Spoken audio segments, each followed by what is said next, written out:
की मद्रास राज्याचे जुने मुख्यमंत्री होते नायरचं आणि त्यांच्या चीफ सेक्रेटरीचं एकदा भांडण झालं होतं. भांडण झाल्यानंतर मुख्यमंत्र्यांनी सांगितलं मी तुला कामावरून काढून टाकणार. त्यावेळी चीफ सेक्रेटरी म्हटला काढून टाकले तरी काही हरकत नाही, कारण मी कामावरून घरी गेल्यानंतर कदाचित तुमच्या विरोधात आमदारकीसाठी उभा राहू शकतो आणि चुकून या राज्याचा मुख्यमंत्री सुद्धा होऊ शकतो, पण उभ्या हयातीत तुम्ही ठरवलं तरी नायर मात्र या राज्याचे चीफ सेक्रेटरी होऊ शकत नाही. ही स्पर्धा परीक्षेची ताकद आहे. त्यामुळं आता साहेबांनी सांगितलं तसं त्यांचं नाव खासदारकीसाठी सुद्धा चर्चेत आलेलं होतं, पण त्यांनी नम्रतेने ते नाकारलं. आणि भारतीय जे अध्यात्म आहे, भारतीय संस्कृती आहे, तरुण कसा असावा, तरुण दिसतो वरून काहीतरी दाखव करून नाहीतर जाशील मरून, ही तरुणांची व्याख्या महाराष्ट्रातल्या तळागाळापर्यंत पोहोचवायचं ज्यांनी काम केलं ते सन्माननीय इंद्रजित देशमुख साहेब आजच्या कार्यक्रमाचे प्रमुख वक्ते. त्यांना विनंती करतो की आपण उपस्थितांना संबोधित करावं.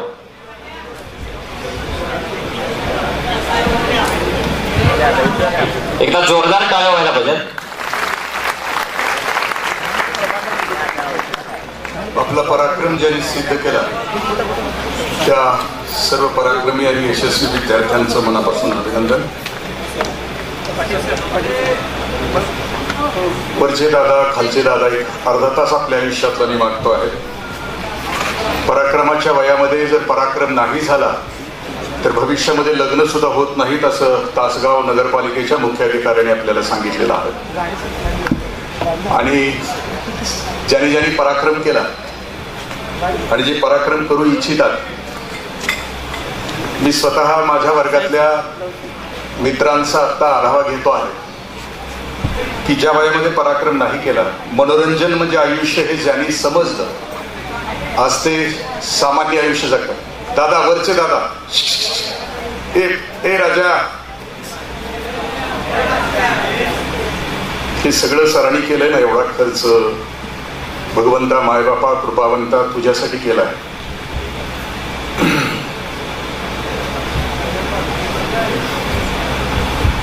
मी असं म्हटलं की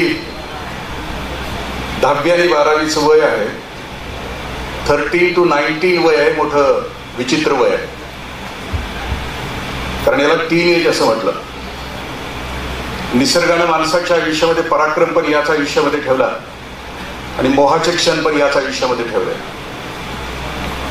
मोहाचा क्षण आपल्या आयुष्याचा घात कसा करू शकतो फक्त आता जाता जाता आपल्याशी शेअर करतो. गेल्या वर्षीच्या फेब्रुवारी महिन्यामध्ये एका गावामध्ये माझं व्याख्यान होतं. 10वीला मुलगा होता, मोबाईल बरोबर खेळत होता. आईनं 2-3 वेळा त्याला सांगितलं की बाळा मोबाईल बाजूला ठेव, पुढच्या महिन्यामध्ये तुझा पेपर आहे. मुलानं ऐकलं नाही, म्हणून आईने छोटीशी चापट बाळाला मारली. मुलाला राग आला म्हणून त्यानं आईला उचललं आणि ढकललं. आई पाठीमागच्या भिंतीवर आपटली आणि तिचा पाठीमागचा मेंदू जखमी झाल्यामुळे ते तिथंच खलास झाले. त्या मुलाला आता वाटलं की आता हा खून पचवायचा कसा, म्हणून त्यानं ब्लेड घेतलं आणि आईच्या मनगटावर वार केले. आईचं हृदय बंद पडलेलं असल्यामुळं तिथून रक्त नाही आलं आणि आता मुलाच्या लक्षात आलं की आता हा खून नाहीये पचवता येणार, म्हणून त्यानं आईची साडी काढली. तिच्या एका टोकाला आईचं मान गुंडाळले आणि दुसरं टोक पंख्याला गुंडाळलं आणि तिला खुर्चीवर उभं केलं. त्या कार्यक्रमाचे अध्यक्ष त्याच गावचे इन्स्पेक्टर माझ्यासोबत होते. त्यांनी हा प्रकार सांगितला सकाळी घडलेला. मुलाच्या समोर बसून त्याने ज्यावेळेला कमरेला हात घातला, पट्ट्याला हात घातला, त्यावेळेला मुलगा चुरू बोलायला लागला. पण त्यांचं शेवटचं वाक्य भयानक होतं. ते असं म्हटले की तो मुलगा म्हटला की आईनं मला मोबाईल नाही बघू दिला, आईला तर संपवलंच, पण बा सुद्धा मला मोबाईल बघू देत नव्हता, मला बाला सुद्धा संपवायचं होतं. मी ही गोष्ट आपल्यासाठी का सांगितली बाळानो की घडत असताना ज्याला घडायचं आहे आयुष्यामध्ये त्याच्या आयुष्यामध्ये प्रत्येक क्षणाला पर्याय आहे. कारण जीवन हा निर्णयाचा फैसला असतो. आम्ही प्रत्येक क्षणाला निर्णय कोणता घेणार, घडण्याचा घेणार की बिघडण्याचा घेणार, त्याच्यावर आमचं आयुष्य घडत असतं. आणि जर बिघडण्याचे निर्णय आम्ही प्रत्येक टप्प्यावर घेतले तर आयुष्याचं भविष्यामध्ये कोणता अंधार असतो. याच वयामध्ये ठरवायचं असतं आपल्याला की असामान्य व्हायचं की सामान्य व्हायचं. याच वयामध्ये ठरवायचं असतं की चिल्लर व्हायचं की नोट व्हायचं. याच वयामध्ये ठरवायचं असतं की मी राजहंस व्हायचं की बदक व्हायचं. एक रस्त्याच्या कडेचं आयुष्य मला जगायचं आहे, भविष्यामध्ये एक विचित्र असं आयुष्य जगायचं आहे की एक रुबाबदार आयुष्य जगायचं. मगाशी ज्या दिदीने भाषण केलं की मला भविष्यामध्ये आणखीन इथं झेप घ्यायची आणि पराक्रम करायचं. पराक्रम करण्यासाठी ज्या गोष्टी लागतात त्याच्यातली पहिली गोष्ट कोणती असेल तर मी माझ्यामध्ये कोण नेमकं लपलं. मगाशी सरांनी सांगितलं की 12वी नंतर किंवा 10वी नंतर अनेक आम्हाला आमच्यासाठी करिअरच्या वाटा आहेत, पण ते आम्हाला निवडता आल्या पाहिजे. मी कोण आहे, मला काय करायचं आहे हे सांगणारे आम्हाला आमच्या बाजूला खूप जण असतात, पण माझ्यामध्ये नेमकं कोण लपलंय, मी कोण आहे हे समजायला खूप उशीर लागला. कल्पना चावला तिचे आई वडील आत्ताच ऑगस्टमध्ये गेले, पापाजी गेले. कल्पना चावलाचे वडील माझ्या घरी यायचे मी पुण्यात उपायुक्त असताना. 2-3 दिवस राहायचे आणि माझी मुलं लहान होती आणि ती त्यांच्यासोबत झोपायची. त्यावेळी ते कल्पनाला प्रश्न, त्या पापाजींना प्रश्न विचारायचे की तुमची मुलगी कशी होती, ती कशी काय तयार झाली, एवढी मोठी अंतराळवीर कशी काय झाली. मी आता पुढचं बोलतोय बाळानो की ज्या वयामध्ये तुम्हाला कळतं माझ्यामध्ये कोण लपलं आहे आणि त्याचा लवकर मला शोध लागतो, त्याच्यासाठी भविष्य वाट बघत असते. पापाजी सांगत होते की आम्ही उन्हाळ्याच्या दिवसामध्ये आमच्या घराच्या गच्चीवर बसायचो. वरून यान निघालं, विमान निघालं की 5-6व्या वर्षी कल्पना चावला मॉन्टू दिदी सांगायची की मला वैमानिक व्हायचं आहे, मला रॉकेटमध्ये बसायचं. तिनं आपल्या काचेच्या खाली सुद्धा आपलं ध्येय ठरवलं होतं. तिच्या काचेच्या खाली सुद्धा तिनं चित्र जी लावली होती ती सगळी रॉकेटची होती, ती सगळी विमानांची होती. तिच्या समोरच्या भिंतीवर जी चित्र तिने लावली होती ती सगळी रॉकेटची होती, ती विमानांची होती. 12वी झाली, एरोनॉटिक्स इंजिनिअरिंगची पदवी तिनं पूर्ण केली. अमेरिकेला गेली, विमान उडवायला शिकली. जॉन पिरे नावाच्या तरुणाबरोबर त्यानं विमान उडवायला शिकली. भविष्यामध्ये अंतराळवीर व्हायचं होतं म्हणून अंतराळवीराची तिनं परीक्षा दिली. ज्याला अंतराळामध्ये जायचं त्याच्यामध्ये पहिली परीक्षा असते ती बुद्धिमत्तेची असते आणि दुसरी परीक्षा असते ती पराक्रमाची असते. पराक्रम म्हणजे धैर्य. म्हणजे ज्याला आकाशामध्ये जायचं आहे त्याला मृत्यूला घाबरायचं नसतं आणि अंतराळामध्ये ज्याला जायचं आहे त्याच्यासाठी मृत्यूची परीक्षा कोणती असेल तर एका खोलीमध्ये त्या विद्यार्थ्याला ठेवण्यात येतं. डोळ्यावर प्रखर प्रकाश, कानावर कानठेड्या वाजवणारा आवाज, जणू मृत्यूचा क्षण तुमच्या समोर आहे असं वातावरण तयार केलं जातं आणि तुम्हाला प्रश्न विचारला जातो. म्हणजे मृत्यूच्या क्षणाला सुद्धा ज्याची बुद्धिमत्ता संतुलित आहे तोच आकाशामध्ये जातो. पालीला घाबरणारा, कॉक्रोचला घाबरणारा ते वर कधी जाऊ शकत नाही. तुम्ही आता सुनीता विल्यम्स बघत असाल, तिला थोडासा त्रास व्हायला लागला तिच्या रॉकेटमध्ये. हजारो किलोमीटर दूर जिथं कोणी नाही आजूबाजूला, 3-4 जणच आजूबाजूला आहे अशा क्षेत्रामध्ये जाणं ही खूप अवघड गोष्ट असते. पहिल्या वेळेला कल्पना चावला वर अवकाशामध्ये गेली. 8-9 वर्ष झाली होती तिला देश सोडून. तिला देशाची आठवण येत होती. तुम्ही विल्यम्सचे कदाचित व्हिडिओ बघत असाल तर तिनं तिच्या रॉकेटमध्ये असताना कल्पना चावलानं कॅप्टनला सांगितले, कॅप्टन साहेब मला माझा देश बघायचा. खूप वर्ष झाली भारतामध्ये जाऊन. भारताच्या कक्षेच्या वर हजारो किलोमीटर. ज्या वेळेला तिचं यान आलं त्यावेळेला कॅप्टनने तिला बोलवलं कॉम्प्युटरच्या शेजारी आणि तिला पृथ्वी दिसत होती आणि देश दिसत होता. चेंडूच्या आकाराची पृथ्वी, हिंदी महासागर, बंगालचा उपसागर आणि अरबी समुद्राच्या वर गेलेला द्वीपकल्प, तेवढासा ठिपका तिला दिसत होता. आणि तिने नुकताच एक चित्रपट बघितला होता आणि त्या चित्रपटाचं एक गाणं तिला आठवलं. ए दुनिया एक दुल्हन दुल्हन, एक माथे की बिंदिया, ए मेरा India, I love my India. दिदी आणि दादाने इंडियाचा लॉंग फॉर्म आहे, I never delay in action. ज्याला पराक्रम करायचा आहे, ज्याला इच्छा आहे, ज्याच्या मनामध्ये संकल्प आहे, ज्याच्या मनामध्ये ध्येय आहे, त्यांना ऍक्शनला सुरुवात करावी लागते.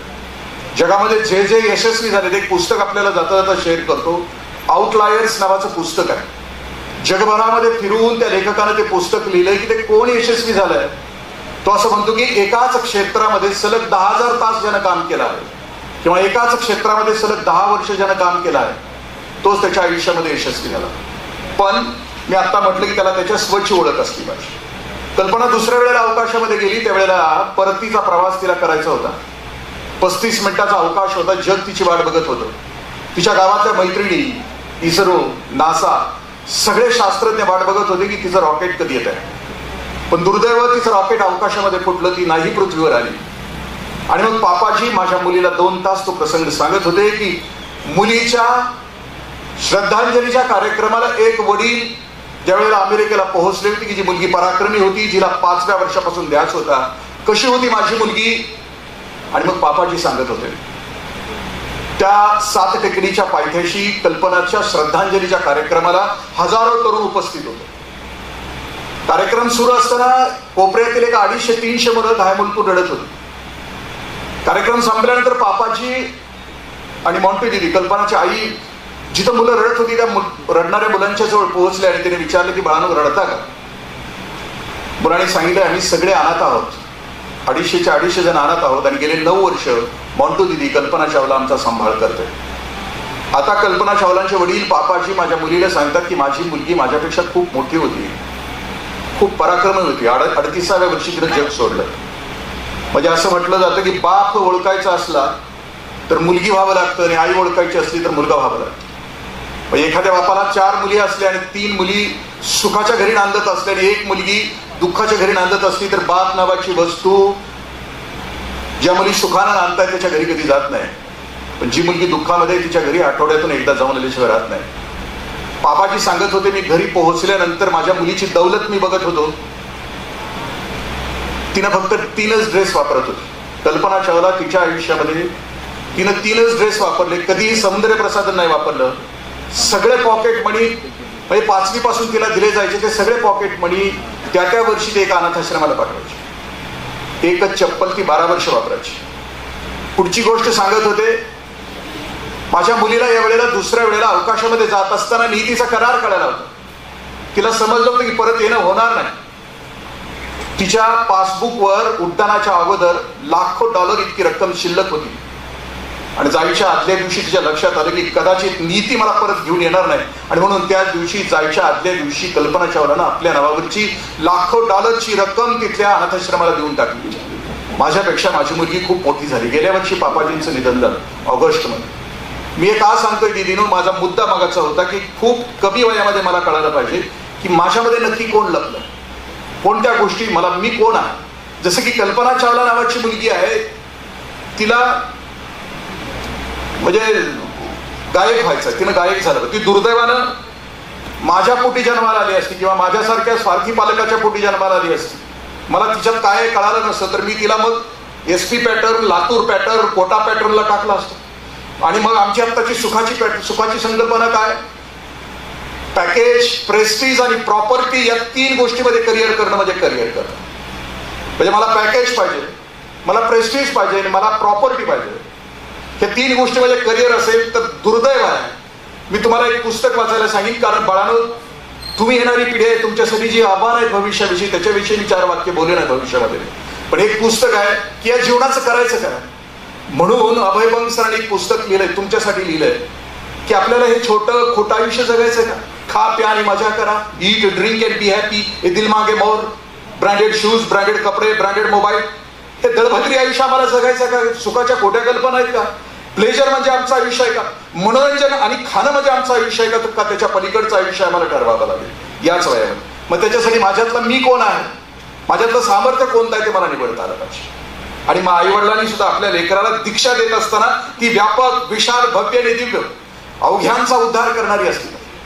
मी शिवछत्रपतींचं चरित्र वाचत असताना 9व्या वर्षी जिजाऊ मासाहेब आपल्या लेकराला दीक्षा देतात, महान दीक्षा देतात.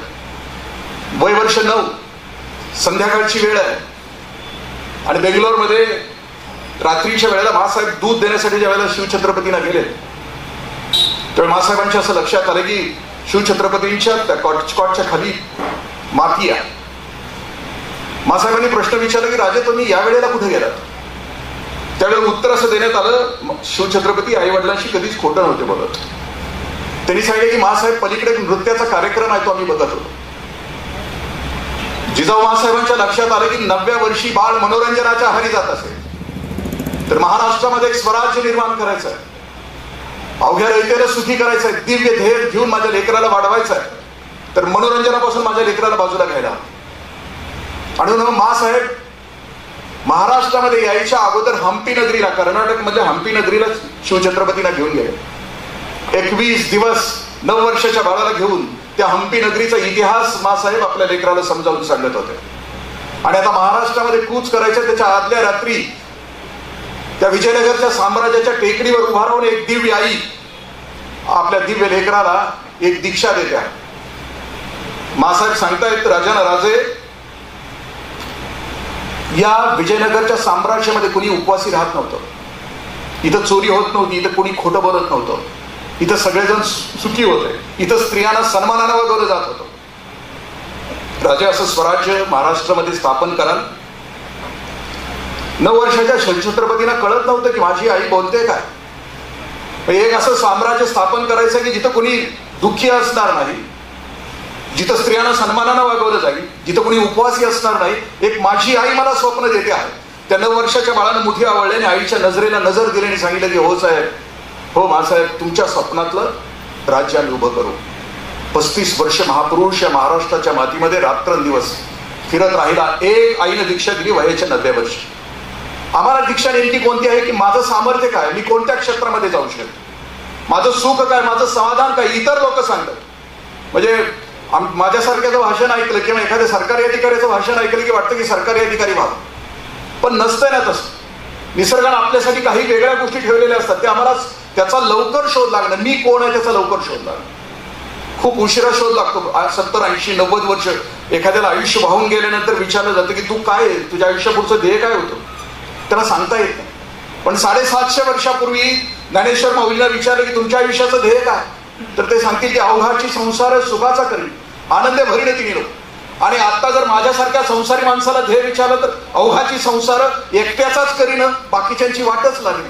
म्हणजे माझं ध्येय हम दो हमारे दो आणि मापाप फेक दो एवढं संकुचित आणि एवढं दळभद्री असता काम, ते त्याच्या पलीकडचं असलं पाहिजे. मग ते होण्यासाठी मी आत्ताचा पहिला मुद्दा, मी कोण आहे, माझ्यामध्ये कोण लागतं. जसं मी मगाशी सांगितले की कार्तिकी गायकवाड, तिला गाणं येतं, तिच्या आई वडिलांना कळालं इथं गाणं येतंय म्हणून ती सुखी आहे. आता मी जर गाणं गायला लागलो तर शक्य नाही ना, कारण गाणं गायला लागतं तर गळा लागतो. मला ते नरड आहे आणि नरड्यानं जर गाणं गायचा प्रयत्न केला तर ते अवघड आहे. पालकत्वामधलं एक वाक्य पालकांच्यासाठी जाता जाता सांगतो की पालकत्व म्हणजे आम्हाला असं वाटतं की डॉक्टर, इंजिनियर, प्राध्यापक, IAS, IPS म्हणजे अंतिम, असं नसतंय. प्रत्येकाचं मूल वेगळं आहे. त्या मूल आई बापाला ओळखता आलं पाहिजे की माझा मुलगा नेमकं काय. प्रत्येकाचं कोणाचं मूल जाई आहे, कोणाचं जुई, कोणाचं मोगरा.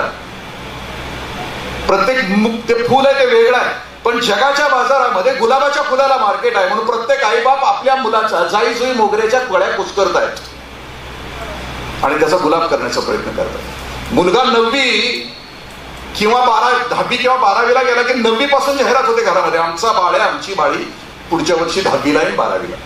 म्हणजे संदेश पोहोचवला जातो पाहुण्यारावळ्यांच्या मध्ये की आता आमच्या घरी कोणी यायचं नाही. म्हणजे 10वी आणि 12वीला मुलगा किंवा मुलगी असेल तर घरातलं वातावरण असं असतं की घरात पाऊल टाकल्या टाकल्या कळतं की आत्ताच कोणाचं तरी ह्या घरात 10वा किंवा 12वा झाला. इतकं गंभीर वातावरण असतं. म्हणजे जायचंच नाही. खूप गंभीर परिस्थिती आहे. मी 15 वर्षापूर्वी एका शाळेच्या पहिल्या आलेल्या मुलीच्या सत्काराला गेलो होतो. ती तालुक्यात पहिली, ती जिल्ह्यात पहिली, पण बोर्डाच्या पहिल्या 50च्या यादीमध्ये येण्यासाठी तिला 0.3% मार्क्स कमी होते, 0.3 पॉईंट्स कमी होते. पालक जमले होते, सगळेजण जमले होते, पण जिचा सत्कार करायचा होता ती मुलगी जमली नव्हती. मुख्याध्यापकाने उपशिक्षकांना पाठवलं. उपशिक्षक परत आल्यानंतर त्यांनी जी बातमी सांगितली ती भयानक होती. आई वडिलांनी मुलीला इतकं मारलं होतं की अजून थोडा 2 तास जर घासला असतंस तर तू बोर्डात आली असती म्हणून तिला मारलं होतं. मारल्यामुळे ती येऊ शकत नव्हती. म्हणजे दुर्दैवानं 10वी आणि 12वी मध्ये अंतिम, म्हणजे भविष्य त्याच्यासाठी नाही आहे असं मी समजतो. पण आता जर मी बघितलं, आत्ताशी मी आपल्याशी जे शेअर करतो आहे, माझ्यातला मी कोण आहे सुरुवातीला तो समज. कार्तिकी गायकवाड ती झाली. मला पण एकदा असं वाटलं की गायक व्हावं. मी शिरोळला गटविकास अधिकारी होतो आणि तिथं असताना महिन्याच्या पहिल्या गुरुवारी अजित कडकडे यायचे. हजारो पब्लिक घाटाच्या या बाजूला, घाटाच्या त्या बाजूला, आणि अजित कडकडेंचा तो पहाडी आवाज आणि मग तो अभंग सुरू व्हायचा. निघालो घेऊन दत्तांची पालकी वाट वळणाची. आणि मग मला पण वाटलं की मला पण गायला येणार. मी शिरोळला राहत होतो. शिरोळ पासून नांदणी नावाचं एक शेजारी गाव आहे, तिथे एक संगीत शिक्षक होते. त्या संगीत शिक्षकांना बोलवलं, त्यांची फी दिली आणि त्यांना सांगितलं की माझं ऑफिस सुटल्यानंतर संध्याकाळी मला शिकवायला यायचं. रोज संध्याकाळी 7 ते 8 ते संगीत शिक्षक मला शिकवायला यायचे. एक महिनाभर मला एकच अभंग शिकवत होते नाथरायांचा. जैस्या परी आहे तैशा स्थितीर आहे कौतुक आहे संचिताचे. एक महिन्यानंतर गुरुजींनी माझे पैसे टेबलवर ठेवले. म्हणले साहेब नमस्कार, जातो. मी म्हटलं का? ते म्हणजे माझा आवाज बदलायच्यात मला जाऊ दे. म्हणजे जो मी नाही तो मी होण्याचा प्रयत्न केला माझ्या आयुष्यामध्ये. तुम्ही आता ऐकलं असेल, म्हणजे जो नाही, गेल्या 5 ते 10 वर्षामध्ये किमान 3 ते 4 IAS आणि IPS अधिकाऱ्यांनी आत्महत्या केलेली आहे. कारण दुर्दैवान, मी आणखीन उदाहरण आपल्याशी शेअर करेन. डॉक्टर श्रीराम लागू, त्यांना नव्हतं जायचं MBBS ला. आई वडिलांची इच्छा, नकार नाही देऊ शकले. डॉक्टर झाले, ENT सर्जन झाले, पण कधी दवाखाना नाही चालू शकत. डॉक्टर जब्बार पटेल, किशोर कुमार नाही जायचं नव्हतं साहेब, ते सूत्रच येत नव्हती त्यांना, ती पाठ करायलाच येत नव्हती. मग त्यांची बुद्धिमत्ता आहे, अनेक प्रकारच्या बुद्धिमत्ता आहे. भाषिक बुद्धिमत्ता, आपली बुद्धिमत्ता कोणती ओळखता आली पाहिजे. म्हणजे नुसतं गप्पा हाणता ना, ते भाषिक बुद्धिमत्ता आहे. त्यानं निवेदक व्हावं, त्यानं वक्ता व्हावं, आणखीन काय व्हावं. ज्याची बुद्धिमत्ता गणितीय बुद्धिमत्ता, ज्याचा दावा मेंदू पॉवरफुल आहे, त्यानं लॉजिकला जावं, त्यानं गणिताला जावं. मला माझ्या आयुष्यामध्ये गणित कधीच आलं नाही. 12वी 10वीला सुद्धा मी गणित पाठ करून झालोय, बरोबर 52 मार्क आहेत मला. हे गणिताचे प्राध्यापक काल सुदर्शन पाटील माझ्या घरी आले होते. हे गणित शिकवतात म्हटल्यानंतर मला असं वाटतं की हे वरूनच आले, तसे एकदम एलियन्सच आहे तसे वरून. कारण गणिताचा एखादा माणूस बघितला की मला वाटतं की हे वरूनच आलं, हे वेगळंच पीक आहे. मला नाही ना दिलं देवानं, ते माझ्या मेंदूमध्ये नाहीच आहे गणित. दावा मेंदू ज्याचा बाबा. आणखी पुढच्या प्रकारची बुद्धिमत्ता आहे, त्याला मी मगाशी म्हणतो की संगीत आहे, की जी कार्तिकी गायकवाडची. पुढच्या प्रकारची बुद्धिमत्ता आहे नैसर्गिक बुद्धिमत्ता. जसं की ग्रेटा थुंबर्ग नावाची मुलगी आहे, तिच्या लक्षात आलं की मला निसर्ग वाचवायचं, ती ग्रेटा थुंबर्गचा. पण ह्या 8 प्रकारच्या बुद्धिमत्ता निसर्गाने दिलेल्या आहेत. आई बापाला ओळखता आलं पाहिजे की माझं लेकरू कोणत्या बुद्धिमत्तेचं. परफेक्ट बुद्धिमत्तेचं पोरग. हे अभ्यास करताना सुद्धा 3-4 स्केच पेन घेऊन बसते, निळा, पिवळा, हिरवा, नोट्स पण तसंच काढताय. हे परफेक्ट प्रकारच्या बुद्धिमत्तेचं. शारीरिक बुद्धिमत्ता, हे कुणाच्या लग्नाला जाऊन आलं, कुणाच्या बारशाला जाऊन आलं की पाहुण्याची बरोबर नक्कल करताय, शिक्षकांची पण बरोबर नक्कल करताय. कोण शिकवतंय, काही शिक्षक असे म्हणत असतात आणि म्हणून आणि म्हणून आणि म्हणून, ते घरी घेऊन सुद्धा ते आणि म्हणून असंच करतात. मग हे शारीरिक बुद्धिमत्ता, निसर्गाने त्याला जी बुद्धिमत्ता दिली त्या क्षेत्रामध्ये त्याचा विकास व्हावा. मग त्यानं ते करिअर निवडत असताना मी कोण आहे. पूर्वी एक काळ असा होता की आरसा नव्हता, शोध लागायचा होता आरशाचा. माणूस मरेपर्यंत आपला चेहरा बघू शकत नव्हता. किती कठीण काळ असेल बघा. आता आरशासमोर अर्धा तास असणार यांच्यासाठी.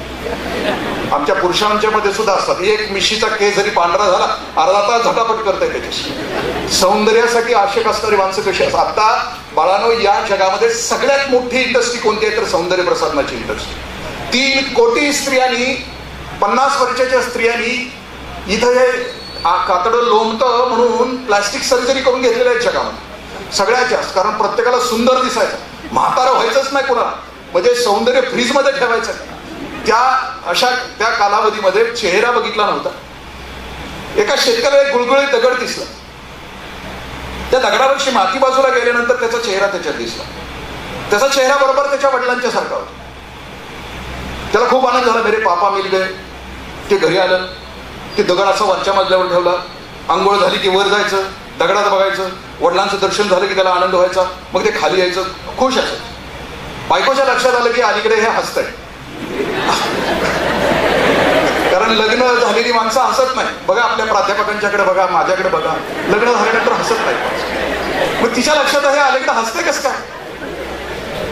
तिने विचार क्यों हस रहे. कुछ नाही, पापा मिळते. ते कहा मिळते. ते घाबरत वर गेलं, वरनं दगड आणला, म्हणजे पापा मिळते. ते म्हणजे लाव इधर. तिने दगड घेतला. तिनं तिचा चेहरा त्या दगडामध्ये पहिल्यांदा बघितला. ते म्हणजे दुसरी औरत का हसलाय. पापा आहे. दोघांची भांडणं, कळवाण, काजी के पास चले. न्यायाधीशाकडे गेला. न्यायाधीशाने विचारलं काय नाही. ते म्हणजे पापा मिळते नाही, दुसरी औरत आहे. ते न्यायाधीश म्हटलं अलीकडे दगड. न्यायाधीशाने दगड घेतला, त्यानं त्याच्या चेहरा बघितला.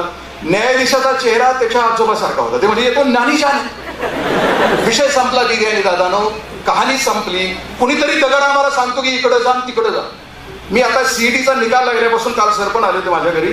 जवळजवळ 10-12 पोरं आर्टिफिशियल काय इंटेलिजन्सला जायचंय, इलेक्ट्रॉनिक्सला जायचंय. का जायचंय त्याला उत्तरच नाही त्याच्यात.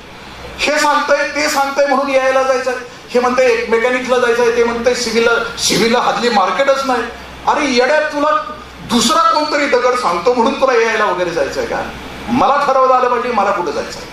12, 15, 16 वर्ष झाली आयुष्याची, तरी मला निर्णय घेत असेल. माझ्या शिवछत्रपतीने 16व्या वर्षी रोहिडेश्वराची शपथ घेतली. हा महापुरुष जन्माला शिवनेरीमध्ये 200 किलोमीटर प्रवास करून येऊन रोहिडेश्वरावर शपथ घेतो 16व्या वर्षी. कारण त्याला माहिती आहे की मला स्वराज्याची प्रतिष्ठापना करायची. त्याला 16 वर्षापर्यंत सिव्हिल, इलेक्ट्रॉनिक्स, AI का कुठं जायचं ह्याला अजून पत्ता चालत. काउन्सिलिंग करत असताना मी माझ्यामध्ये कोण लपलाय, मी कोण आहे त्याची माहिती असली पाहिजे. मी कोण आहे, मी सामर्थ्यवंत कोण आहे. या देशाचा एक संस्थानिक वयस्कर झाला. मोठ्या माणसांच्या साठी पण, दीदी आणि दादांच्या पण. संस्थानिक वृद्ध झाल्यानंतर त्या संस्थानिकांना असं ठरवलं की एक राजा निवडायचा, त्याला ट्रेनिंग द्यायचं आणि त्याला राज्यपदावर बसवायचं. पण निवडणाऱ्या मुलाचं वय किती असावं ठरवून टाकलं की 9 ते 10 वर्षाचा मुलगा निवडायचा, त्याला वरची 5-7-8 वर्ष त्याला शिक्षा द्यायची, राज्य चालवण्याची आणि त्याला राज्यपद. राजाने जाहिरात दिली, एक सल्लागार समिती नेमली की ज्याला राजा निवडायचं. सल्लागार समितीचा अर्थ आपल्या सगळ्यांना माहिती आहे, जी सल्ला देऊन गार पाडते तिला सल्लागार समिती असं म्हणायचं. कमिटीची काम कमी आणि टी ज्यादा पिते त्याला कमिटी असं म्हणायचं. एक कमिटी नेमली आणि त्या कमिटीला सांगितलं की तुला राजा निवडायचं. 40 दिवस इंटरव्ह्यू चालू होते. कमिटी अशी वर बसलेली, खाली झुमरं, खाली कार्पेट वर झुमरं, बाळ समोरून यायचं. कमिटी बघायची आत येताना त्या बाळाला कॉन्फिडन्स आहे. मी ह्या गोष्टी बाळाला यासाठी सांगतो की आज ही सकाळी एक IAS मला व्हायचं आहे म्हणून एक इंजिनिअरिंग झालेली मुलगी माझ्याकडे. मी दिल्लीला जाऊन आलो. दिल्लीला राजेंद्र नगर मध्ये आपली महाराष्ट्रातली 7 ते 8 हजार पोरं आहेत गेले 5-6 वर्ष. ए राजा प्लीज प्लीज, नसेल तर तू इतरांना ऐकू दे. नाही हे भगवंता, इतरांना ऐकू दे. त्या दिल्लीमध्ये, कारण आता सांगितलं ना, मी तुला आणखीन एक भयानकता तुझ्या समोर सांगतो की आता आरोग्य खात्याच्या 6000 स्पोर्ट्सच्या जाहिरात आली होती मागच्या वर्षी. 18 लाख अर्ज आले होते. आता पळालीत ना मुलं औरंगाबाद, मुंबईला, त्याच्यामध्ये MSc PhD झालेली पोरं कॉन्स्टेबलच्या परीक्षेला पळाली. बाहेरचं जग इतकं भयानक आहे. हे पराक्रमी झालेत ना, यशस्वी झालेत ना, ते त्यासाठी ज्याच्याकडे एकाग्रता आहे, ज्याला समजलंय वय काय आहे माझं, ज्या ज्या वयामध्ये करायचं ते जर नाही समजलं ना, भयानक आहे बाहेरची परिस्थिती. मी आलो होतो तिथपर्यंत की त्या राजाला असं वाटलं की मला राजा निवडायचं आणि तो राजा निवडायचं तर जाहिरात दिली. रोज 40 जणांच्या इंटरव्ह्यू, कमिटी वर बसलेली असायची. तो मुलगा समोरून यायचा. कमिटी त्या पोराला 3 प्रश्न विचारायचे. तुझं नाव काय, तुझं गाव कुठलं, इथं कशासाठी आलं. त्यावेळेच्या सुद्धा पोरांचे आईबाप असेच होते. मग ते सांगायचे की मग राजा झालो की ब्रँडेड शूज, ब्रँडेड कपडे, मोठी गाडी, ब्रँडेड गाडी, कमरेला मोबाईल, डोळ्याला गॉगल, दरवाजा उघडला की चाटुगिरी करणाऱ्यांची फौज. कारण अजूनही आम्ही कपड्यावर प्रेम करतो माणसांच्या. बघतोस काय रागानं लिनन घातलंय वागानं, म्हणजे आम्ही लिनन नाही घातलं तर आम्ही शेळी. कारण आमच्या जाहिराती पण सगळ्या तशाच असतात. 39 दिवस इंटरव्ह्यू चालू होते. पोरांना प्रश्न विचारला की इथं कशासाठी आला, की तो एवढंच सांगायचं की थंडा मतलब कोका कोला. राजा झालो की मला भोग भोगता येईल. त्या राज्याच्या डोंगराच्या कपारीमध्ये एका झोपडीमध्ये पोराला त्याच्या चुलत्यानं सांगितलं की तू का नाही जात. तो मुलगा म्हटला की काका माझ्याकडे कपडे नाही. त्या चुलत्यानं त्याला आश्वासन दिले की ही जी कमिटी आहे ती राजा तू होणार आहे का ती ठरवणार आहे, तू जा, तुझी कपडे असतील तशी. त्या पोरानं रात्री कपडे धुतली. त्याची बिजार होती, खाली फाटलेली होती, ती पिंडरीपर्यंतच होती. शेवटच्या दिवशी ते पोरग पोहोचलं त्या इंटरव्ह्यूच्या बाहेर. तिथला शिपाई होता तो आत्ताच्याच काळातला होता. चिकनं पोरग दिसलं की त्याच्या पाया पडायचं, त्याला नमस्कार करायचे. ज्याच्या अंगावर कपडे चांगले, जे दिसायला देखणं आहे त्याच्या पाया पडायचं. त्याला विचारलं त्या शिपायाला, काय रे ह्याच्या का पाया पडतो. ते म्हणाले काय सांगावं, ह्यातलाच कोणीतरी राजा होणार आहे, आतापासूनच चाटुगिरी केली ती. 39 पोरांचे इंटरव्ह्यू संपले. आपला हिरो बाहेर आहे. कमिटीने प्रश्न विचारला की कोणी राहिले का, इंटरव्ह्यूच राहिले का. तो शिपाई म्हटला हा एक, पण मला वाटत नाही राजा होईल. शिपाई सांगतोय मला वाटत नाही राजा होईल. म्हणजे ह्याला जर कोण राजा होणार आहे हे कळत असतं तर त्याला कमिटीत घेतलं नसतं का. आता सुद्धा मुख्यमंत्री जर होत नसतील महिनाभर तर तर गावातल्या कट्ट्यावर बसणारी सांगतात की कोण मुख्यमंत्री होईल. घरात बायको नका विचारू ना, पण हे सांगतंय मुख्यमंत्री कोण. ते शिपाईला विचारलं. शिपाई म्हटला एक शिल्लक आहे, कमिटीमध्ये पाठवून दे, इंटरव्ह्यू घेऊन टाकू. स्टे येण्याची भानगड नको म्हणून इंटरव्ह्यू. लेकरू आत आला. आपलं चालताना दम होता, रग होता त्याच्यामध्ये. ते असं चालत होतं की जंगलातून एखादा सिंह चाला. तो असा चालत होता की जणू एखादा मृग जंगलातून हजारो हरणींचा तांडा घेऊन चालत. तो असा चालत होता की आझाद हिंद सेनेच्या गाण्यावर जशी आझाद हिंद सेना चालत होती, कदम कदम बढ़ाए जा, खुशी के गीत गाए जा, ये जिंदगी है कौम की, कौम पे लुटाए जा. दमदार पावलं टाकत ते लेकरू समोर आलं. हाताची घडी घातली. पहिले 2 प्रश्न कमिटीने विचारले नाही, कारण थकली होती कमिटी. 40 दिवस 3 प्रश्न विचारत कमिटी थकली. डायरेक्ट 3रा प्रश्न विचारला की इथं कशासाठी आला. बाळानं हाताची घडी घातली आणि ज्यानं प्रश्न विचारला होता त्याच्या नजरेला नजर दिली आणि उत्तर दिलं की राजा होण्यासाठी. आतापर्यंत उत्तर कुणीच दिलं नव्हतं. कमिटी उठली, खाली आली, त्या बाळाला खांद्यावर घेतलं, नाचले आणि सांगितले की तूच आमचा राजा. महाराजा सयाजीराव गायकवाड. ही सांगीवांगीची कहाणी नाही. वय वर्ष 9 त्यांना भान होतं की मी कोण. बाळानं तुम्ही 10-20 वर्षानंतर तुमच्या नावासमोर लिहून ठेवा की मी कोण असणार. मगाशी मला एक दिदी म्हटली की मला तुमच्यासारखं वागता व्हायचं. तिला म्हटलं बोल ना माझ्या अगोदर तर. म्हणजे मला 15-20 वर्षानंतर माझी या समाजामध्ये ओळख कोण असणार, मी कोण असणार. आणि द लास्ट शेवटचं उदाहरण जीवाची कहाणी करून ऐका की मी सुरुवात ज्याने केली होती की आयुष्याच्या प्रत्येक टप्प्यावर आमच्यासाठी 2 वाटा आहेत, एक घडण्याची आणि एक बिघडण्याची. आम्ही वाट कोणती आमची, तो निर्णय कोणता घेतो आणि मग त्या निर्णयावर आमचं भविष्य कसं असतं. बाळाचं वय 3 महिने आईच्या गर्भामध्ये. वडील जग सोडून निघून गेले. समाज भिल्ल समाजामध्ये बाळ 3 महिन्याच्या आत असेल गर्भामध्ये तर ते ठेवलं जात नाही, पण आईने सांगितलं की ठेवायचा देवाचा प्रसाद. बाळ जन्माला आला, आई दारूच्या भट्टीवर काम करणारी. बाळाला घेऊन दारूच्या भट्टीवर जायची, त्याच्या तोंडामध्ये रडायला लागली की 4 दारूचे थेंब घालायचे. 4-5 वर्षाचं बाळ झाल्यानंतर आईच्या लक्षात आलं की माझा बाळ राजहंस आहे, वेगळा इतरांच्या पेक्षा. ते बदक नाहीये, ते सामान्य नाहीये, असामान्य. आईच्या लक्षात आलं माझा राजहंस आहे. जिल्हा परिषदेच्या शाळेत 4थी पर्यंत गावातच त्या आदिवासी खेड्यामध्ये शिकलो. 5वीला आदिवासी वसतिगृहामध्ये पोहोचलं आणि 5वी ते 12वी पर्यंत आदिवासी वसतिगृहामध्ये राहिलं. 5वी ते 12वी पर्यंत आदिवासी वसतिगृहामध्ये राहत असताना 5वी ते 12वी पर्यंत प्रत्येक विषयात पहिला, 12वीच्या बोर्डाच्या परीक्षेमध्ये सेकंड, सीईटीच्या परीक्षेमध्ये त्यावेळेला महाराष्ट्रामध्ये दुसरे. मुंबईच्या ग्रँड मेडिकल कॉलेजला ऍडमिशन मिळालं. ग्रँड मेडिकलला प्रत्येक MBBSच्या प्रत्येक विषयात पहिला. सगळी गोल्ड मेडल मुंबई विद्यापीठाची MBBSची. MBBS पूर्ण झाल्यानंतर MD आणि MS नीटच्या परीक्षेचा अभ्यास करण्यासाठी लायब्ररीमध्ये बसले असताना UPSCची जाहिरात आली. UPSCची जाहिरात, तिचा अर्ज भरला. 6 ते 7 महिन्याच्या अभ्यासामध्ये IAS झाले. त्या वर्षी त्यांचा सत्कार जळगावमध्ये जवळजवळ 6 ते 7 हजार मुलांच्या समोर होता. मी त्या कार्यक्रमाला उपस्थित होतो. आई समोर बसली होती आणि ते सर साहेब IAS झालेले आपल्या जीवनाची कहाणी सांगत होते. आणि जीवनाच्या कहाणीचा सूर तोच होता की माझ्या आयुष्याच्या प्रत्येक टप्प्यावर 2 माझ्यासाठी वाटा होत्या, एक घडण्याची आणि एक बिघडण्याची. ते सांगत होते की 5वी ते 12वी मध्ये मी आदिवासीच्या हॉस्टेलमध्ये असताना माझ्यासाठी 2 पर्याय होते. माझे मित्र हॉस्टेलमधले शनिवारी रविवारी घरी जायचे, जंगलात जायचे, हिरडा गोळा करायचे, मध गोळा करायचे, मोहाची दारू काढायची, मजा करायचे 2 दिवस आणि मग यायचे. मी मात्र अख्ख्या हॉस्टेलमध्ये एकटा असायचो. मी शनिवार रविवारी 5वी ते 12वी पर्यंत कधीच घरी नाही गेलो. त्याचं कारण असं होतं की मला माहित होतं की माझी आई त्या चंद्रनोळी झोपडीमध्ये माझ्यासाठी रात्रंदिवस कष्ट करते आहे. मला तिच्या जगण्याला न्याय द्यायचा होता आणि म्हणून मी शनिवारी रविवारी हॉस्टेलमध्ये राहत होतो. भूतागीताची भीती वाटायची कारण एकटाच असायची, पण पर्याय नव्हता. मी शनिवार रविवारी राहिलो नसतो आणि माझ्या इतर मित्रांच्या सारखं मी जर जंगलात गेलो असतो तर आज ते जिथं आहेत तिथंच मी असतो. MBBSला पोहोचल्यानंतर सुद्धा माझ्यासमोर 2 पर्याय होते. कारण मगाशी सांगितलेलं 13 to 19 वय, दिल दोस्ती दुनियादारी करण्याचं वय,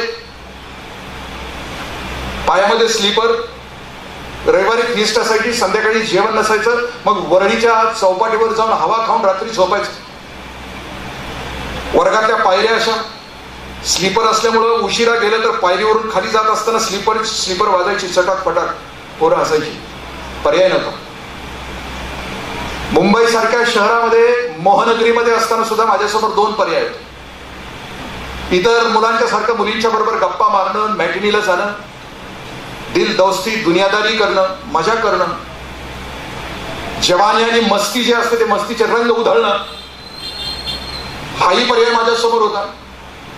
पण त्यावेळेला मला दुसऱ्या वेळेला मला आठवायचं की माझी आई त्या उन्हात तानामध्ये जंगलात माझ्यासाठी कष्ट करते आहे आणि मला पैसे पाठवते. मी निर्णय फक्त अभ्यासाचाच घेतला. MBBS IAS पूर्ण कलेक्टर झाल्यानंतर मोबाईल तर नव्हताच. IAS झाल्यानंतर मी घरी पोहोचलो आणि झोपडीत पोहोचल्यानंतर मी आईला सांगितले की आई मी कलेक्टर झालो. आईला कलेक्टर शब्दाचा अर्थ सुद्धा कळत नव्हता. आई त्याला म्हटली की कंडक्टर झाला. तेवढे नाही का, मी कलेक्टर झालो. आणि मग ते सांगत होते की मी आईला ज्या वेळेला निकाल सांगितला, आईच्या खुशीत मी शिरलो आणि 2 तास आम्ही माय लेकरं त्या झोपडीमध्ये रडत होतो. त्याच्या अगोदर सुद्धा त्या झोपडीमध्ये आम्ही 2 जण अनेक वेळेला रडलो होतो, पण त्यावेळेला झोपडीमध्ये अंधार होता, त्यावेळेला दारिद्र्य होतं, त्यावेळेला पिचणं होतं, त्यावेळेला जगणं मुश्किल होतं. पण मी आज पराक्रम घेऊन, मी यश घेऊन मी ज्या वेळेला आत गेलो होतो झोपडीमध्ये, त्यावेळेला माझ्या पराक्रमाने माझ्या आईची झोपडी उजळून निघाली होती. माझी आई माझ्याशी बोलतच नव्हती. ज्ञानेश्वरीमध्ये ओवी आहे बाळांनो, मनुष्य ज्या वेळेला सुखाच्या अत्युच्च क्षणाला असतो त्यावेळेला जो संवाद असतो, त्या संवादाला म्हटलं जातं की शब्दे विन संवादिजे बोलादी भेदीजे प्रमेय. ते असं सांगत होते की मी माझ्या आईला माझ्या आयुष्यातली सर्वात उत्कट अशी भेट दिली होती. त्या दिवशी मी सिद्ध झालो होतो आणि मी पराक्रमी झालो होतो आणि मी आईला माझ्या आयुष्यातली ती भेट दिली होती. बाळांनो, तुम्ही ठरवा, तुम्ही तुमच्या आई वडिलांना कोणती भेट देणार आहात तुमच्या आयुष्यात.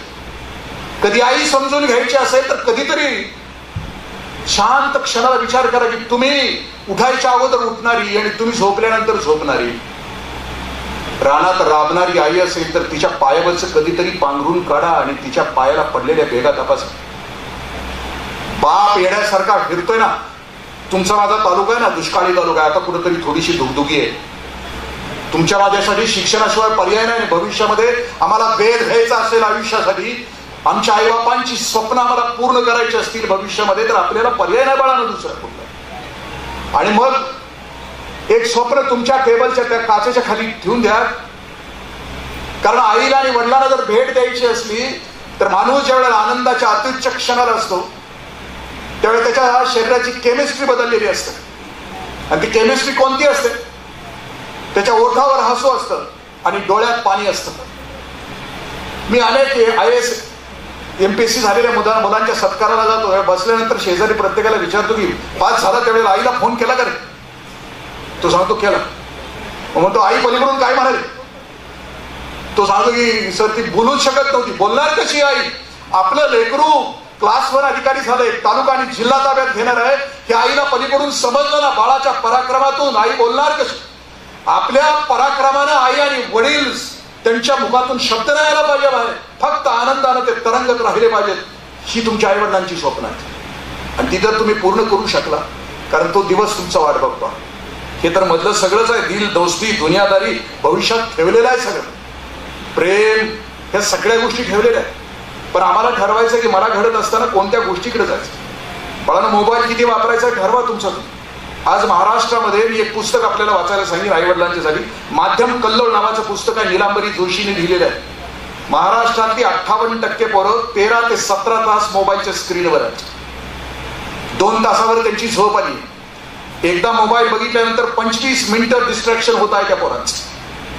माझ्या बरोबर काम करणारा मुलगा क्लास 1 अधिकारी आहे देवरुखला. त्याची बायको MSc फिजिक्स. बाळ झालं. 2 वर्षानंतर बाळाला शांत करण्यासाठी हातात मोबाईल दिला. 4 वर्षानंतर आता तिचं बाळ खूप आक्रमक झालंय, हिंसक झालंय. ते अंगावर जात आहे, बोचकारतंय, घरातली भांडी फोडतंय. ते आता कोल्हापूरच्या संवाद सेंटरमध्ये त्या बाळाला ठेवलंय. 6 महिने झाले. त्या मुलीचा मला फोन आला की काका मी चुकले, MSc असून आई नाही होऊ शकले चांगली. मी बाळाला शांत करायला मोबाईल दिला. बाळ माझं माणसात यायला 4 वर्ष लागणार आहे. 6 महिने कोल्हापुरात येऊन झाली. माझा नवरा देवरुखला. मी इथं संसाराचं वाटोळ मी शिकलेले असताना सुद्धा मी केलं. मी ह्या भविष्यातल्या गोष्टी आपल्याशी का शेअर करतोय की ज्याला पराक्रम करायचा नाही. कारण मगाशी निवेदक सर खूप छान सांगत होते. विवेकानंदांचं एकच वाक्य आहे, जगभरामध्ये तपासून बघा जी यशस्वी झालेली माणसं आहेत त्यांच्या आयुष्यामध्ये फक्त एकाग्रता आहे. कारण एकाग्रतेशिवाय विज्ञानाचे शोध लागत नाही, एकाग्रतेशिवाय परमेश्वर भेटत नाही आणि एकाग्रतेशिवाय तुमच्या माझ्या आयुष्यामध्ये आम्हाला यश मिळत नाही. आम्हाला आजच ठरवावं लागेल की 10-15 वर्षानंतर माझ्या नावासमोर काय असणार आणि त्यासाठी जी आत्ताची तयारी. तुमचे आई वडील तुमची वाट बघतायत बाळांनो, तुम्ही कोण होणार आहात. आणि त्याच्या पलीकडचं मी आपल्याशी शेअर करीन की माझा देश पण तुमची वाट बघतोय. भुरटे, हरामखोर, नीच प्रवृत्तीचा भविष्यकाळ आम्हाला नको आहे. मी लहान मुलांच्या शाळेत गेलो की एक छोटीशी कहाणी सांगायचो. ईद का चांद नावाची प्रेमचंदांची कहाणी आहे. बाळ, गरीब घरातलं बाळ घरी येत आहे. त्याचे वडील नाही आहे जगामध्ये, आई एकटीच आहे. मुलासाठी कष्ट करते, रोजगाराला जाते आणि गावातली जत्रा आहे. आणि त्या जत्रेला आई ठरवते की आज बाळाला दूध पोळी घालायची. दूध सकाळी ती विकत आणते त्या पैशात, साठवलेल्या पैशात, आणि ते दूध त्या चुलीवर ठेवते. दूध उतू जात असताना खाली तिला फडकं सापडत नाही म्हणून तिच्या लक्षात येईल की दूध उतू गेलं तर बाळाच्या मुखामध्ये दूध पोळी नाही पडणार, म्हणून ती आई घट्ट असं भांड पकडते आणि खाली ठेवते. बाळाच्या लक्षात येते, बाळ बघते की माझ्या आईला भाजलंय, माझ्या आईला फोड उठला. दूध पोळी करून आई घालते आणि घातल्यानंतर ते राहिलेले रोजगाराचे पैसे त्या बाळाकडे देते. म्हणजे बाळा जा, आपल्या गावात कधी नव्हे ती जत्रा आली, पाळणा आहे, झोपाळा आहे, जिलेबी आहे, रेवडी आहे, खा. श्रीमंताची पोरं तर रोजच खातात, तुला आजचाच दिवस आहे. बाळ जात आहे जत्रेमध्ये, पाळण्यामध्ये आमची पोरं आहेत, खा प्या आणि मजा करा मधली सामी सामीचं गाणं म्हणणारी किंवा आणखी कुठली गाणी म्हणणारी. बाळ ते 50 रुपयाची नोट आहे, ते घट्ट पकडतं, आईने दिलेली खिशात ठेवत आहे. पाळणा आहे, त्या पाळण्या आणि झोपाळ्यामध्ये आमची पोरं आहेत. पुढे आमची पोरं जिलेबी खात आहेत, खाता खाता खाली सांगताय. पोरगं जिलेबी नाही खात, रेवडी नाही खात, गावाच्या बाहेर जातं, निवांत बसतं. घराकडे संध्याकाळी परत यायला निघतं, त्या 50 रुपयामध्ये एक वस्तू घेतं विकत, रद्दी पेपरमध्ये गुंडाळतं, घरी येतं. आई वाट बघते, उशीर झालाय. घरी आल्यानंतर आई वाट बघते. आई विचारते, बाळा कुठे गेला होता? बाळ म्हणतं, आई मी सांगतो नंतर, आधी तू डोळे मीठ, हात पुढे कर, मी तुझ्यासाठी एक भेटवस्तू आणली. आई डोळे मिटते, हात पुढे करते. बाळ रद्दी पेपरमध्ये गुंडाळलेली भेटवस्तू आईच्या हातात येतात. तेव्हा आई उघडला, आई उघडते तेव्हा आईच्या लक्षात येते की बाळानं आपल्या आईसाठी चिमटा आणला. तिने सकाळीच बघितलं होतं की माझ्या आईला फोड उठलं. त्या क्षणाला निर्णय घेतला, तुमची माझी आई आहे ना, भारत माता आहे. दिदी आणि दादा भावता जो दिसतोय ना, जो इतका घाणेरडा दिसतोय, गद्दारी, बेईमानी, हरामखोरी, भ्रष्टाचार, पाप. तुम्ही 16 वर्षाचे असाल आणि तुमचा बाप करोडपती असेल बाळानो, तर तुम्ही 2 माणसं मारली तरी तुम्ही रक्ताचे नमुने बदलू शकाल. पण दुर्दैवाने आपला बाप करोडपती नाहीये, आपली पोर्शे गाडी नाहीये बाळानो. तुमच्या माझ्यासाठी आजूबाजूला कुणी नाही, कारण आम्हाला आमचं स्वतःचं सामर्थ्य निर्माण करावं लागणार आहे. आपला भवताल सुद्धा आपल्या ताकदीचा, आपल्या नैतिकतेचा, आपल्या विशालतेचा आणि आपल्या व्यापकतेचा करावा लागेल. कारण भारताची अवस्था मी अशी केली, भारत माझा कधी कधी देश आहे. कधी काळी म्हणजे आम्ही सारे बांधव, कधी मी आरशासमोर उभा राहतो, माझा मलाच नमस्कार करतो. मला फक्त माझ्या स्वप्नांची तहान आहे, म्हणूनच माझा देश महान आहे, असं रामदास फुटाणे म्हणतात. हा जो कालचक्राची गती आहे ना, ती उलटी फिरवावी लागेल. कारण लास्ट सेंटेन्स मी आपल्यासाठी वापरतो, जी व्यक्ती, जे कुटुंब आणि जो समाज नीतिमूल्यानं वरच्या पातळीवर आहे, तीच व्यक्ती, तेच कुटुंब आणि तोच समाज सुखी होतो. जे आता ज्यांनी नीटचे पेपर फोडलेत, लातूर आधी आणखी 2 जण अटक केले, तपासा तुम्ही त्यांच्या आई वडिलांची मानसिकता काय आहे, कुठल्या मार्गाने ते वर जाऊ इच्छितात आणि त्या मार्गाने ते यशस्वी होतील का. आपल्याला आपल्याच मार्गाने सरळ आणि सामर्थ्याने, स्वतःच्या बुद्धीवर आणि सामर्थ्यावर विश्वास ठेवून आपलं जग तयार करावं लागेल.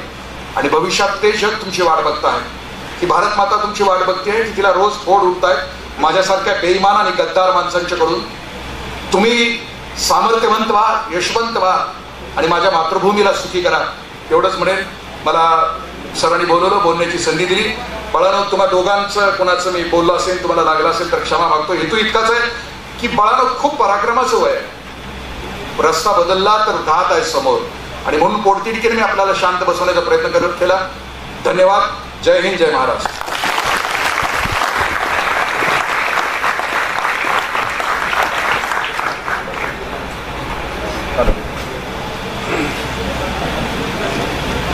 हॅलो हॅलो, धन्यवाद. अगदी बराच वेळ आपण अत्यंत एकाग्रतेनं सन्माननीय इंद्रजित देशमुख साहेब यांचं मनोगत या ठिकाणी ऐकलेलं आहे. मी अगदी सुरुवातीला सांगितलं तसं वक्ता दशे सहस्रेषु, अर्थात 10,000मध्ये एखादा वक्ता निपजतो आणि ती ताकद निश्चितपणे साहेबांच्या शब्दांमध्ये आपण अनुभवली असेल, त्याची प्रचिती घेतली असेल. अगदी शेवटी मी विनंती करतो या कार्यक्रमाचा आभार प्रदर्शन करण्यासाठी LS जाधव सर यांना. नमस्कार. आत्ताच आपल्या कार्यक्रमाचे प्रमुख वक्ते इंद्रजा देशमुख आणि या कार्यक्रमाशी उपस्थित असलेले ऋतुराजे पाटील यांचं सर्वांचं प्रथम मी आभार मानतो. आपल्या या अत्यंत गुण व गौरव पुरस्कार अत्यंत सोहळा होता त्यासाठी उपस्थित राहिले त्यासाठी सर्वांचं मी आभार मानतो.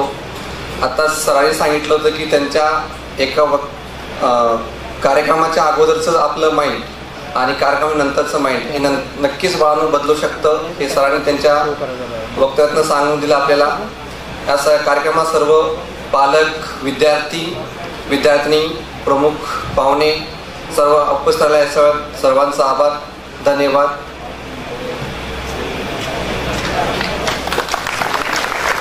धन्यवाद. एवढ्या मोठ्या संख्येने आपण या कार्यक्रमासाठी आलात. अगदी बऱ्याच वेळापासून सन्माननीय इंद्रजित देशमुख साहेब अतिरिक्त मुख्य कार्यकारी अधिकारी ग्रामविकास विभाग यांचं आपण व्याख्यान ऐकलं.